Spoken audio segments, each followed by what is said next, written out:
Focus story. In just about 20 minutes from now, the Election Commission will announce the dates for assembly polls for the states of Maharashtra and Haryana. Now, emboldened by the success in the Lok Sabha polls, BJP is flexing its muscles in Maharashtra. In nearly 3 decades of the alliance with the Shiv Sena and the state, the Bharatiya Janata Party for the first time is likely to contest an equal number of seats as its ally. Currently, the Congress has 82 seats in the Maharashtra Assembly. Its ally NCP has about 62. Shiv Sena has 44 and BJP 46. Now, the seat sharing arrangement may change after the Assembly polls. From Maharashtra, let's shift focus to Haryana. The most interesting battle awaits in Haryana. One of the last remaining Congress bastions, Chief Minister Bhupendra Singh Hooda, is eyeing a third term, but it will not be that easy as BJP will look to harness its Lok Sabha successes.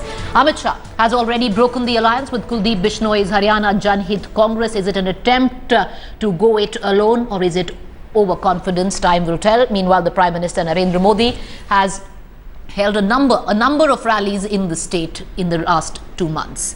Now, the current assembly setup, Congress has 40 seats and the BJP just 4, which is bound to change. It will be interesting to see if BJP can change its fortunes in the state of Haryana this time around. All right, so another 20 minutes, we're going to bring you the press conference of the Election Commission live, where poll dates will be announced for both these states. I'd like to cut across to my colleague Kamlesh Sutar, who's been reporting on the developments taking place in Maharashtra this time. Kamlesh, the sticking point in Maharashtra at this juncture is technically what's going on between the BJP and the Shiv Sena. Is it overconfidence by the BJP where it's trying to pretty much put the Shiv Sena in its place, flexing muscles, or do you reckon that dynamics have clearly changed post Lok Sabha? Well, certainly not only the BJP and Shiv Sena, Preeti, even the Congress NCP are yet to formalize their pact for the polls. But yes, if you look at the picture between Shiv Sena and BJP, things have not been as hanky-dory as it would be earlier during Balasaheb Thackeray's, or even for that matter during Gopinath Munde's days. Earlier they used to call themselves as allies on alliance on base of ideology, but this time it seems that it's going to be pure deal between the BJP and Shiv Sena. The BJP clearly not willing to give up, and not its leader not willing to give the Shiv Sena the big brother role which it played earlier. The BJP wants an equal share this time, and the Shiv Sena not willing to do so. So when Gopinath Munde was alive, the question was Gopinath Munde was clearly pitching himself, and even the party was pitching him as the chief ministerial candidate. But with Gopinath Munde no more, even the BJP is shying away from bringing its any face. Kamlesh, very quickly take us through how the dynamics have changed. If we tell our viewers, currently the Congress has about 82 seats in the Maharashtra Assembly. Its ally NCP has 62, Shiv Sena 44, BJP 46. Now, coming back to the successes of the BJP that it has made in the state of Maharashtra in Lok Sabha, this is going to be a very interesting election, will it not be, Kamlesh? Well, the BJP and Shiv Sena have a pact where the Shiv Sena contests maximum assembly seats and the BJP contests maximum number of Lok Sabha seats, and that is why both of them are not willing to accept the change scenario. The BJP contested 26 seats in the Lok Sabha elections, and that is why it was leading in more number of seats, which the Shiv Sena says during the assembly the picture is not the same.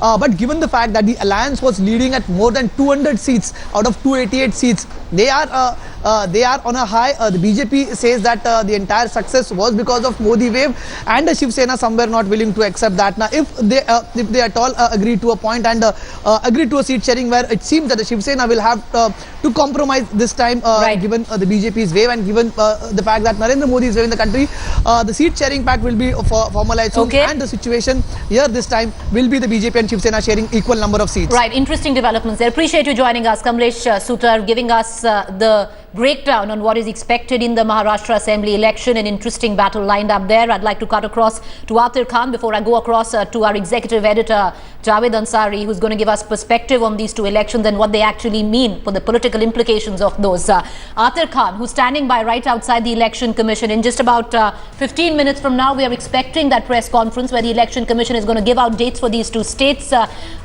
The dates for Jammu and Kashmir were also to be announced, but with the current tragedy that the state is facing, there is no way that the elections could be held this year at all. I'd like to get in a word from Atir. Atir, what are you picking up? When is the Election Commission going to announce the poll dates? Well, very soon, in about 15 minutes time, Preeti, the Election Commission is likely to announce the dates, and most probably dates for Maharashtra and Haryana. Now we know that J&K and Jharkhand would come in later, and the dates for those states would be declared sometime later perhaps, but we know that the priority would be Maharashtra and Haryana. Both these states have incumbent Congress government, so it will be a very important decision in terms of what will be the NDA's performance on several counts. One, it will be a test of its popularity, and also it will also determine the strength of NDA in Rajya Sabha. Remember, it is having problems pushing important legislations it would want to, but then it is unable because it lacks strength. So these elections eventually would also play a crucial role in determining the strength of NDA in the parliament.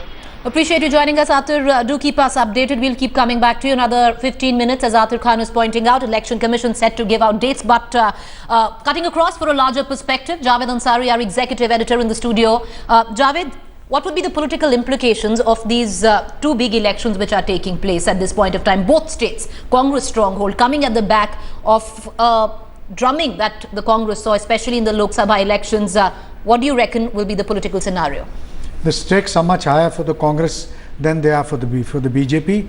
Primarily so because both these states, the Congress is in power. They've ruled Haryana for 10 years. They've ruled Maharashtra for 15 years, and therefore losing this on the back of the drubbing that they received in the Lok Sabha elections will perhaps would lead many to believe that this is would be one wound too many. Nonetheless, they're fighting with their backs to the wall, and what is significant is that neither of the alliances, neither Shiv Sena BJP nor NCP and Congress are in place at the moment. The seat sharings are yet to be completed, although in principle they've decided to contest together. So the next few days we'll see hectic parleys and jostling for seats on both sides. Jawad, what we've seen till now, if you take a look at what's happening in Maharashtra, if you take a look at what is happening in Haryana from the BJP's perspective, we've seen, the kind of muscle flexing, political muscle flexing. You can see that happening in BJP. Just about 2 weeks back, the BJP broke its alliance with Kuldeep Bishnoi's party, the Janhit Congress. Do you think it's overconfidence? Do you think they can do it alone? Because, of course, they are bolstered by their successes in the Lok Sabha. And do you reckon, have they learned from what's happened in the by-elections in Bihar? Look, by-elections in Bihar were because the story was a bit different. Here, they are riding, they are on the upswing, they are riding on the back of their credible performance in the Lok Sabha elections. They believe, and it's been borne out by empirical evidence, that Mr. Narendra Modi is the most popular leader in the country. They believe this is the time, this is the best time for them to stretch their area of influence. That's why they decided to do away with the Janhit Congress. They're confident enough of going for elections alone. Can that be considered as overconfidence? I mean, only time will tell. But this, if I were a BJP man, this would be the best case scenario, because like I said, it's Narendra Modi's popularity. The central government is still popular. Yes. The goodwill still continues. The honeymoon period is on. And in Maharashtra, there have been 15 years of anti-incumbency and a lot of infighting between the allies. Everything going for the BJP, but for the fact that they have to sort out the seat sharing arrangements with the NCP, with the Sena. If they manage to do that, everything points to a BJP Sena victory. All right, appreciate you joining us. Atir Khan right outside the Election Commission. Javed Ansari, our executive editor, giving us perspective in the studio. We'll also be joined by other political analysts at about 4:30 p.m. So do stay tuned to this Headlines Today coverage. We are back in exactly 15 minutes on the story when the Election Commission goes ahead and announces the dates.